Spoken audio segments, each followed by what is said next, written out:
The little red roof cottage once upon a time nestled between a big blue mountain and a field of dancing daisies.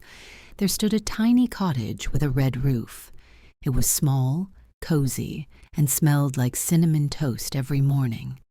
This cottage was the home of a kind girl named Lila and her fluffy gray cat, Pepper. Every morning Lila would wake up to the sound of chirping birds outside her window. She'd stretch, yawn, and peek outside to see the golden sun painting the sky with soft pinks and oranges. "Another beautiful day, she'd say with a smile. Outside, a tall tree stood proudly near the cottage, its leaves as red as ripe apples. It was Lila's favorite tree. She called it Whisper, because when the wind blew, its leaves would rustle like 1,000 tiny voices telling secrets. One day, as Lila walked down the winding dirt path from her house to the meadow, she noticed something unusual. A tiny white flower was glowing. It twinkled like a star, right in the middle of the grass. "Pepper, do you see that?" she asked, and Pepper meowed as if to say, "Yes." Magical flower alert. Lila bent down and gently touched the glowing petals. As soon as her fingers brushed the flower, the air around her shimmered.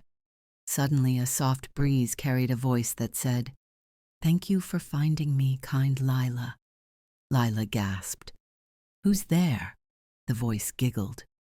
"I'm a wish blossom. I've been asleep for 100 years. Since you found me, you get to make a wish." Lila thought and thought. She didn't want toys or candy.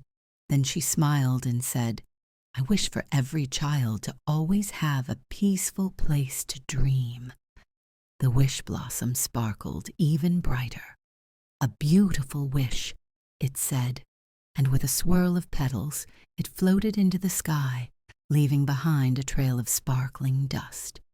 From that day on, the meadow near the little red roof cottage was known as the Field of Wishes. Children who visited said they felt calm and happy, and sometimes, just sometimes, they swore they heard the whisper of a tree telling them stories. And Lila?